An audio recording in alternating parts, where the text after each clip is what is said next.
100% job guarantee ആണ് ബെൽസെൽ mobile technology പറയുന്നത് കേട്ടോ. എനിക്കറിയില്ല ഇത്രയും പേർക്ക് എങ്ങനെയാണ് ഒരു ജോബ് കൊടുക്കണം എന്നുള്ളത് ഇവിടെ പഠിച്ചിറങ്ങിയവർക്ക്. ഞാനൊരു സംശയം, 100 അല്ലെങ്കിൽ 200 പേരോ 300 പേരോ വന്നു കഴിഞ്ഞാൽ നിങ്ങൾ ജോബ് കൊടുക്കുമോ? എന്ത് സംശയം? അതെ നമ്മൾ ഒരുപാട് ജോബ് ടൈപ്പാണ്. അത് കേരളത്തിൽ എവിടെയാണെങ്കിലും നമുക്ക് ബസ് കയറി പോകുന്ന ഒരു സമയത്ത് എന്ത് ചെയ്യാം, നമുക്ക് കൊടുക്കാൻ പറ്റും. ഓക്കെ, അതിന് പ്രധാനപ്പെട്ട കാരണം വെച്ചാൽ ഈ ഫീൽഡ് തന്നെയാണ് കേട്ടോ. സ്മാർട്ട് ഫോൺ ടെക്നോളജി ഒരു കാലത്തും പ്രശ്നം ഉണ്ടാവില്ലല്ലോ. പുതിയ ഫോണുകൾ ഇറങ്ങിക്കൊണ്ടിരിക്കുകയാണ്. അത് കാരണം ഇതിന് യാതൊരു അപ്ഡേഷന്റെ യാതൊരു കുറവില്ല. ഏറ്റവും വലിയൊരു സംശയം അത് മാത്രമല്ല, ഒരു സംശയം എന്ന് വെച്ചാൽ ഇപ്പോ എനിക്ക് ഈ കാര്യം അറിയാം, +2 കഴിഞ്ഞവർക്ക് എന്തായാലും ഇവിടുത്തെ കോഴ്സ് എടുക്കാൻ പറ്റും. അതേപോലെ തന്നെയാണ് 10 കഴിഞ്ഞവർക്ക് എടുക്കാൻ പറ്റും എന്ന് പറയുന്നുണ്ട്. പക്ഷെ 10 തോറ്റവരുണ്ട്. അവരിനി എന്ത് ചെയ്യും എന്ന് ചിന്തിക്കുന്ന ആൾക്കാരുണ്ട്. അവർക്ക് ഇവിടെ പഠിക്കാൻ പറ്റൂല്ല എന്നുള്ളതാണ് ആദ്യം അറിയേണ്ടത്. SSLC തോറ്റു എന്നുള്ളത് കൊണ്ട് കരിയർ നഷ്ടപ്പെടുന്നില്ല. അവർക്ക് എന്ത് ചെയ്യാം, പഠിക്കാം. അവർക്ക് നമ്മൾ ISO സർട്ടിഫിക്കറ്റ് സ്ഥാപനമാണ് നമ്മളത്. നമ്മൾ അതിന്റെ സർട്ടിഫിക്കറ്റ് ഉണ്ട്. എവിടെ പോയി കഴിഞ്ഞാൽ ജോലി കിട്ടും. അല്ല, അപ്പോ ഈ +2 കഴിഞ്ഞവർക്ക് എന്ത് സർട്ടിഫിക്കറ്റ് കൊടുക്കണേ അതും കൂടി ഒന്ന് പറഞ്ഞു. SSLC യോഗ്യതയുള്ള ആളുകൾക്കാണ് കേന്ദ്ര ഗവൺമെന്റിന്റെ അംഗീകാരമുള്ള NSCC സർട്ടിഫിക്കേഷൻ, ജർമ്മൻ സർട്ടിഫിക്കേഷനായ TUV SUD സർട്ടിഫിക്കേഷൻ ഇത് കിട്ടുക എന്നുള്ളൂ. എന്നാൽ അതുപോലെ തന്നെ ISO സർട്ടിഫിക്കേഷൻ എന്ന് പറയുന്നത് നമ്മൾ സർട്ടിഫൈഡ് സ്ഥാപനമാണ്. നമ്മൾ അതിന്റെ സർട്ടിഫിക്കറ്റ് ആർക്ക്? SSLC തോറ്റ പിള്ളേർക്ക്. അങ്ങനെ വലിയ പ്രശ്നങ്ങളൊന്നും ഒരാൾക്കും ഇല്ല. വളരെ സിമ്പിൾ ആയിട്ട് പഠിച്ചെടുക്കാൻ പറ്റും. പിന്നെ ഒരു സംശയം എന്ന് വെച്ച് കഴിഞ്ഞാൽ ഇപ്പോ കോഴ്സ് എന്ന് പറഞ്ഞാല് ഇപ്പൊ ഞാനും തീരെ ഇഷ്ടപ്പെടാത്ത ആളാണ്. തീരെ ഇഷ്ടപ്പെടാത്തെന്ന് പറഞ്ഞു കഴിഞ്ഞാൽ അത് ഇഷ്ടപ്പെടുന്ന ആൾക്കാരുണ്ട്, ഇല്ലാന്നല്ലാട്ടാ. എനിക്കിഷ്ടമല്ല, എനിക്ക് പ്രാക്ടിക്കലാ ഇഷ്ടം. നിങ്ങളുടെ സെക്ഷനിൽ വന്നു കഴിഞ്ഞാൽ തിയറി കൂടുതൽ പഠിപ്പിച്ചിട്ട് പ്രാക്ടിക്കലോ എങ്ങനെയാണ് അതിനെ കുറിച്ചൊന്ന് പറയാം. അതായത് 4 മൊഡ്യൂളായിട്ട് വെച്ചിട്ടുള്ളത്. ഈ 4 മൊഡ്യൂൾ ഫസ്റ്റ് മൊഡ്യൂളാണ്. ക്ലാസ് കാണാം.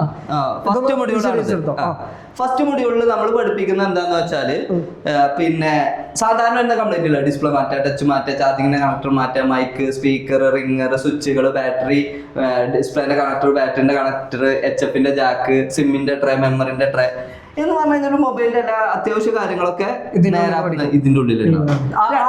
രണ്ടാമത്തെ സെക്ഷൻ എന്ന് പറയുന്നത് നമുക്ക് വരുന്നത് മെയിൻലി എന്താണെന്ന് വെച്ചാല് ഈ സെക്ഷൻസ് എന്ന് പറയാം. അതായത് ഇതില് മെയിൻ ആയിട്ട് വരുന്ന ഒരു സംഗതി ഇതൊക്കെ മാറ്റിയിട്ടും ശരിയാവാണ്ടിരുന്ന എങ്ങനെ ശരിയാക്കാം. അതായത് ചാർജിങ്ങിന്റെ കണക്ടർ മാറ്റിയിട്ടും ചാർജ് കയറാണ്ടിരുന്നു കഴിഞ്ഞാൽ എങ്ങനെയാണ് ഫോൺ ശരിയാക്കുക എന്നുള്ളത് എന്ന് പറഞ്ഞാൽ ഒരു വഴിയുണ്ട്. ആ വഴി ബ്ലോക്ക് ആയി കിടക്കാണ്. അതാണ് സെക്ഷൻസ്. ഇവിടെയാണ് നമ്മൾ എന്ത് ചെയ്യുന്നത്, തിയറി കൊടുക്കുന്നത്. ഇതൊക്കെ ബോർഡ് സൂം ചെയ്ത് നോക്കാനാണ്. സെക്കൻഡ് മൊഡ്യൂൾ മുതൽ നമ്മൾ മൈക്രോസ്കോപ്പ് കൊടുക്കുന്നത്. പിന്നെ തേർഡും അതേപോലെ തന്നെ ഫോൺ ഡെഡ് ആയി എന്ന് പറഞ്ഞാൽ എങ്ങനെയാണ് ഫോൺ ശരിയാക്കുക എന്നുള്ളതാണ് നമ്മൾ എന്ത് ചെയ്യുന്നത്, തേർഡ് മൊഡ്യൂൾ. അതന്നെ ഫോൺ ഡെഡ് ആവുന്ന CPU reboarding, EMMC reboarding, glass IC, power IC ഇതൊക്കെ റീബോർഡ് ചെയ്യാനും കൂടിയൊക്കെയാണ് എന്ത് ചെയ്യുന്നത് നമ്മൾ മൂന്നാമത്തെ മൊഡ്യൂൾ പഠിപ്പിക്കുന്നത്. ഓരോരുത്തർക്കും സെപ്പറേറ്റ് ഒരു സംവിധാനങ്ങളാണ്. ഇവിടെ കംപ്ലൈന്റ് സൊല്യൂഷൻ ആണ്. അപ്പൊ ഈ ഐഫോൺ ഒക്കെ ഉണ്ടല്ലോ, ഐഫോണും പഠിപ്പിക്കുന്നുണ്ട്, ആൻഡ്രോയിഡ് മാത്രമാണ് ഇവിടെ പഠിപ്പിക്കുന്നത്. ഈ സ്വാഭാവികമായിട്ട് എല്ലാ മൊഡ്യൂളിലും ഐഫോണും വരുന്നുണ്ട്.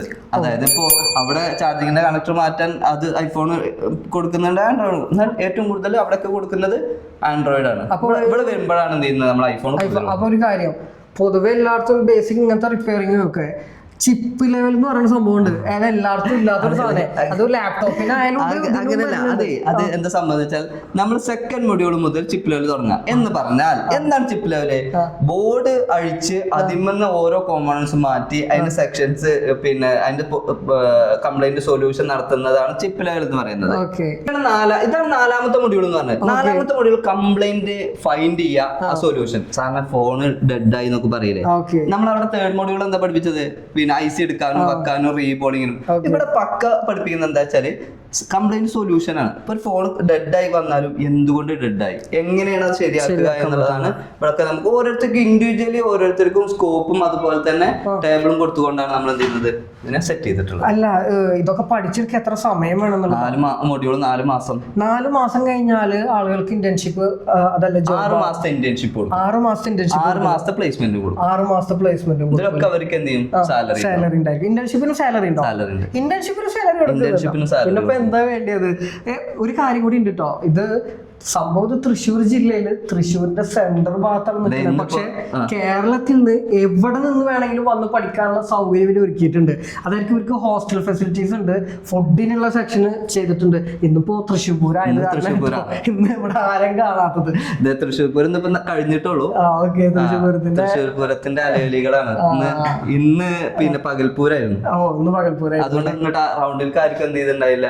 പക്ഷെ ഭയങ്കര വിഷമമുള്ളത് നമ്മൾ ഇവിടെ വെച്ചിട്ടാണ് പിന്നെ വെടിക്കെട്ടുണ്ടാവുക. ഈ വർഷം വെടിക്കെട്ടുണ്ടായില്ല. അപ്പൊ ഇവിടെ നിന്ന് കാണാം, എല്ലാവർക്കും കാണാം അല്ലെ. നല്ല വ്യൂ ആണ് കേട്ടോ ഇവിടുന്നുള്ളത്. അല്ല, എനിക്ക് വേറെ സംശയം വെച്ചത് ഇപ്പൊ ഈ ഒരു സ്പേസ് ഞാൻ കണ്ടോളൂ കേട്ടോ.